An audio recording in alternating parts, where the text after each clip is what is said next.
Chapter 24. A Bond Not of Blood. To whom it may concern. As I write this, Alice Little has been a resident of the Raven's Crest Mental Health Facility for some years now. I don't know what you've been told, or how much of it is factual, for that matter, but I have my own stories of Alice to share. Many days of her life have been called into question since her commitment there, but let me be clear in saying there is only one that sentenced her. I remember it so vividly, like it happened yesterday. We were just children, out for a walk and a bit of innocent fun. Alice got into an argument with our sisters, as she often did. Shortly after, she claimed to see a rabbit, and held the peculiar conviction that it was wearing clothes. She had such a bizarre reaction to it. She would have fainted right then, if I hadn't been there to keep her balanced. She saw it again, only this time Dinah, her cat, tore off after it, and chased it across our field and into the woods. I tried to reason with Alice, but she wouldn't have it. I remember her looking anything but herself, the blank stare she wore, as though she was hypnotized or sleepwalking. I wanted to follow her, but Delphine forbade me. She said Mother would have my hide if I ruined my clothes doing something so juvenile. And once the pair gave the thing a proper fright, they'd be along home. It was hours before Dinah came scratching at the door, and when she was without Alice, Father organized a meticulous search of the estate. That was the only time anyone in that house pretended to be half as worried as I was. Lutwich, our oldest brother, was the one that found her unconscious on the riverbank. We sent for the doctor as quickly as she was carried to safety. He examined her and concluded that her injuries were conducive to a fall and blunt trauma, but with plenty of rest and no strenuous activities, she was expected to make full recovery. Oh, how frustrating it must have been for our mother, the task of keeping me out of that room. But there was no separating us. I was determined to be there, at her bedside, every minute I could spare. In the first days she awoke only for food and drink, it seemed, but it was mostly for the adults, I think. Whenever she looked at me, I felt a great weight, but she was very careful not to say too much in front of sensitive ears. And then late one night, when the manor turned as dead noiseless as a church cemetery, and I snuck in to meet her, she purged her consciousness and bared her soul. It was all very taxing on her, but I was patient. She explained things in her own good time, and I just listened.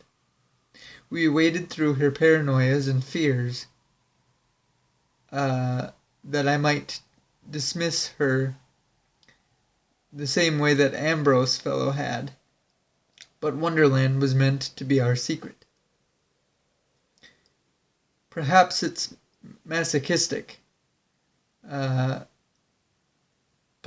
that's why I hold myself partially responsible for what's happened to her. Because I needed to know everything. My boyhood brain obsessed over the smallest scraps of fact. It sounded absolutely batty, and I loved it all. I begged Alice to show me the entrance where she was dragged down, to take me there so I could see everything for myself. I was the muse behind her journals, the reason they exist. I pushed, and they were her compromise. Together, we wrote a multi-volume field guide to Wonderland. Night by night, I convened faithfully to the foot of her bed to hear the newest segment dedicated to an oddity she encountered, or bits of history and myth she learned about the kingdom in which she had been brought to protect. It took plenty of revisions to get it down pat, but I got the story, a complete representation of this land. I don't really think Alice knew what it meant to me just to have something that special, something for her and I that no one else could ruin. But I guess back then I had no idea what they meant to her either. They came with a caveat. I was only allowed to read them when we were together. I was only allowed to discuss and ask questions about their contents when we were alone. For a long period of time, I didn't know how it happened. I'd been so careful never to leave them out in the open, and no one knew where they were hidden. But I was too loud one day during our escapades. That's how Nicolette did it, that thieving trollop. She overheard me talking and went searching for them, very careful not to ransack my room.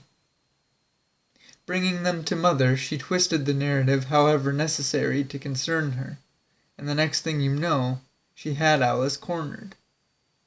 I came running too when Mother hollered, the journals under her arm. Although it might as well have been a pistol, whipped into a frenzy as she was. With intrusions and defamations wildly hurled at her, Alice was scared and planted herself like a rock. And why shouldn't she? Mother didn't realize the books she chastised, while being a source of pure entertainment for me, were a roadmap, a log of the experience, a tangible defense if ever a situation called for it. She desperately wanted Mother to see it, to grasp it as we did. Thus she told her everything. Mother was pretty well speechless by the end of it all. I assumed she was touched to see us both so passionate about this something somewhere, but was foolish to think the way we had dispersed meant we had won our day in court. See, by this point, Alice's health was inclining nicely, but the altercation took its toll. She fell ill suddenly, withdrawing to her room for the rest of the afternoon. Again I was worried, so I stationed myself right outside. I remember listening to her cry before I eventually fell asleep there, hunched against the door with my face to my knees. I guessed it was around midnight when I was disturbed by my parents, still awake and yelling. I don't know how they didn't wake the entire manor, and it should have been alarming for us children. They argued about one of their own. Alice was in trouble. She was the trouble, actually, according to Mother. I should have run straight to her room. I should have warned her of Father's resolution to send her away. She was smart. She would have figured out a plan, but I didn't. I don't know. I thought we had more time. By daybreak, my dearest friend was gone. I felt like the other siblings, even the servants, knew where she was but refused to tell me. It forced me to go back to her room, empty, organized, scrubbed clean, looking for a clue on how to find her. Logic told me, when I found the independent volume there, that they left in a hurry. Alice was gathered up and rushed out. Therefore, it'd be easy to miscount the journals, or fail to inspect the room's multitude of sequestered places. But my heart said she left it behind specifically for me to protect with my life. I waited for my parents to come home, envisaging some level of reprimand for the stand we took a day prior. But neither was of the mind to scold me. Father flagrantly ignored me, standing there, and Mother sighed, brushing the back of my neck with a soft, loving hand as she passed. Vexed with my days of copious sulking, Father eventually agreed to bring me along on their errands, to show me where Alice was. We pulled up to the front doors of Ravenscrest. That was as far as I'd go, the closest to her I'd ever be. The coachman and I stayed with the carriage while they went inside to conduct their business, which I suspect incorporated finalizing the intake procedures and discussions with the doctor about behavioral adjustments and treatment options. As they came out, I noticed my mother was saddened and very withered. Father was unfeeling by comparison, but maintained a posture suggesting he was quite pleased with himself.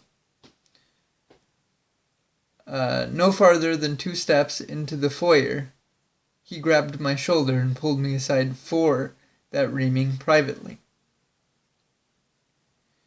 He said Alice was gone and wouldn't be coming back, so there was little purpose in asking further questions or making her name a topic of conversation.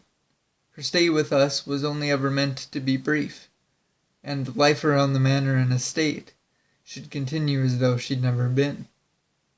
No son thinks of losing the idealistic image of their indestructible and intrepid father, but the biggest detriment to how brazenly mine lectured was that he killed it for me.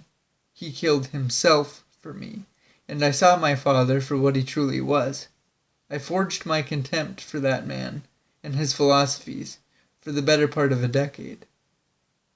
For every day of every year I was imprisoned under his roof and kept from her.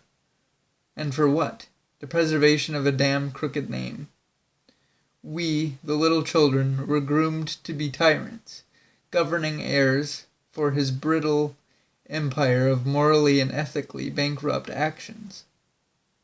You don't know how spitefully I prayed to see it toppled, our name buried beneath it all. I wanted us erased, forgotten, wallowing in the diseased and impecunious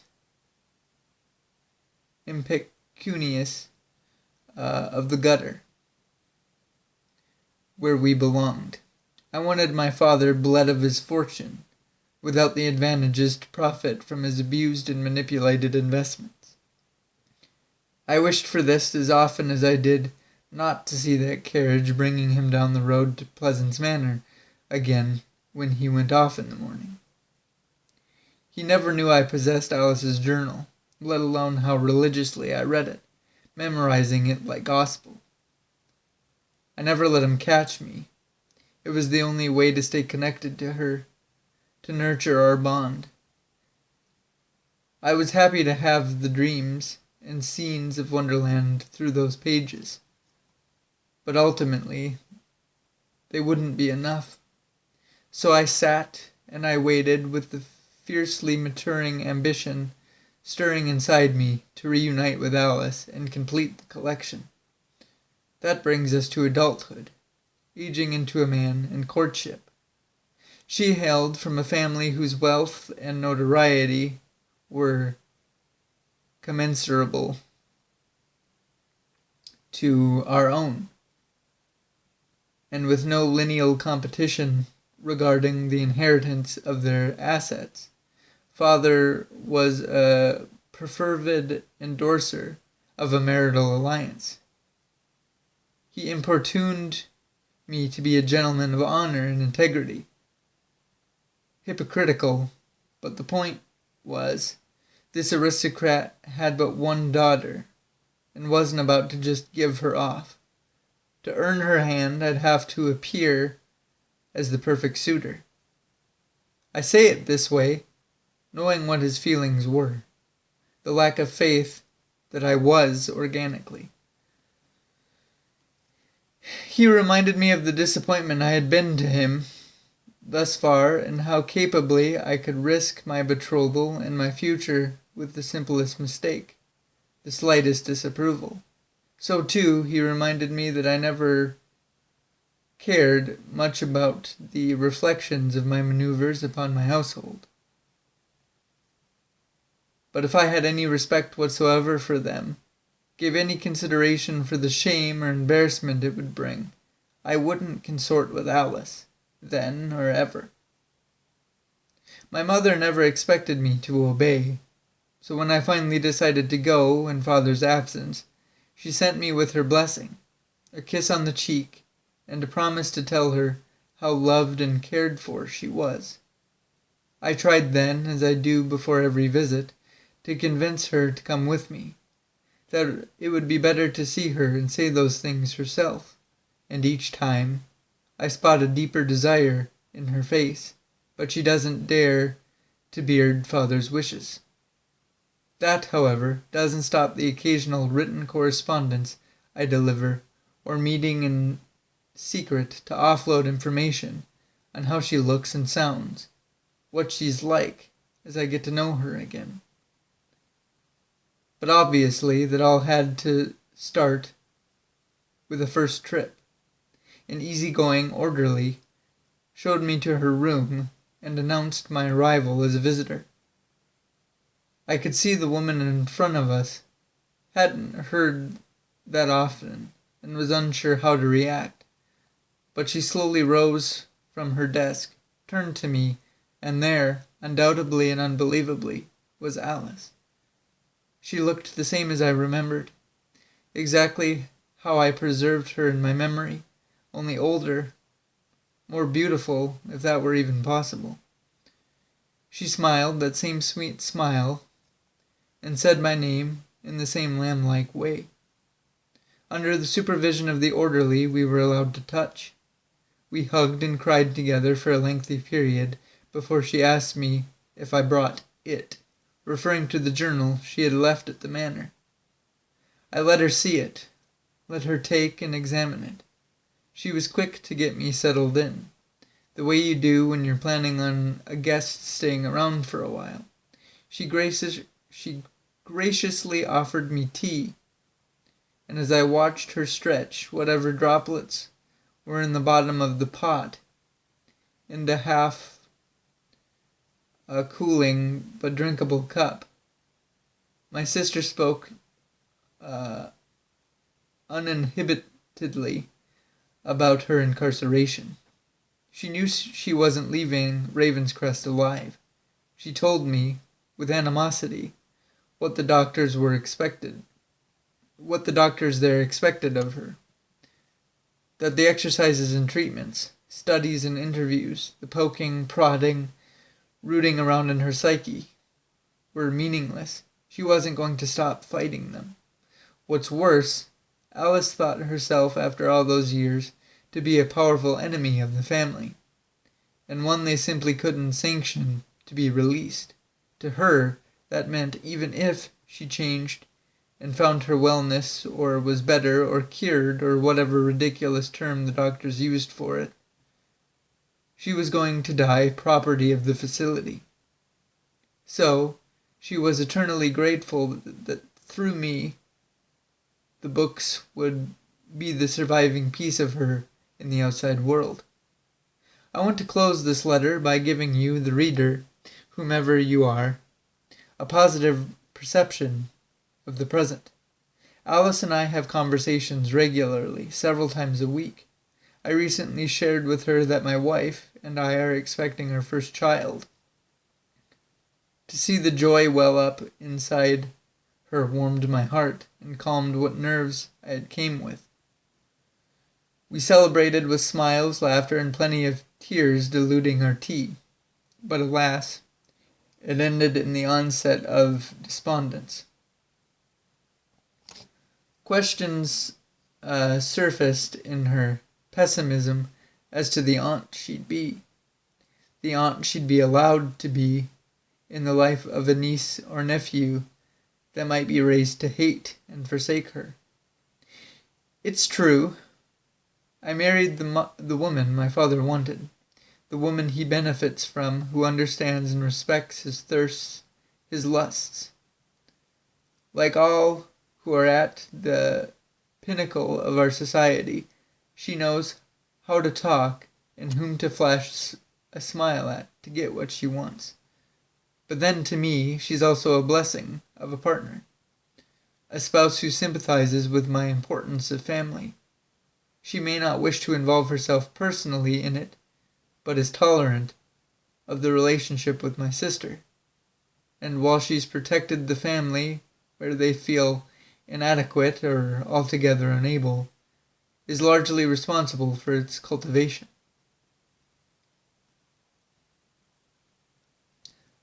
It is my everlasting hope to bring my sons and daughters to visit Ravenscrest, and that they bring their sons and daughters, etc., etc., so Alice can meet every generation she lives to see. I will educate, I will indoctrinate.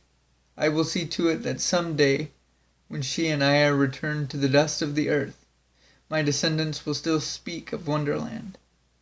The autobiographical cartography in those journals will pass through many hands, so that somewhere in the golden afternoon of a new era, one of us finds it again. A little will be specially chosen to spiral, to free fall in the creation and imagination of how deep the rabbit hole goes. Signed, York and Little, the Mad Hatter. Well, there you have it, ladies and gentlemen. That's going to wrap up yet another book for us.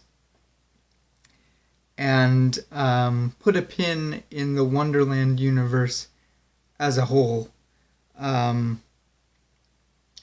As always, I just want to express my gratitude and say thank you to each and every one of you for joining me in celebrating yet another fantastic release. But what happens now? Well, unfortunately, we're not quite out of the woods just yet. If you are familiar with my catalog at all, you'll know that I still have one more project to get through. Technically, it's 2 books. One novel and one children's book that go together. This is my very first completely original story. I'm sure that you could probably argue that what I've done with Wonderland to this point and will continue to do is quite original by itself, but I mean 100% original, 100% my creation, from the plot to the characters to the world I built. All of it is mine. So yeah, I guess we'll go through there as you know, as fast as we can. We'll get through that book, and that will lead us straight into the announcement of a new project. I assume, as of right now, it will. Anyway, but yeah, so the next time we get together, I look forward to reading with you The Wilds of Gilly Lock. So until then, guys, take care, and we'll see you soon.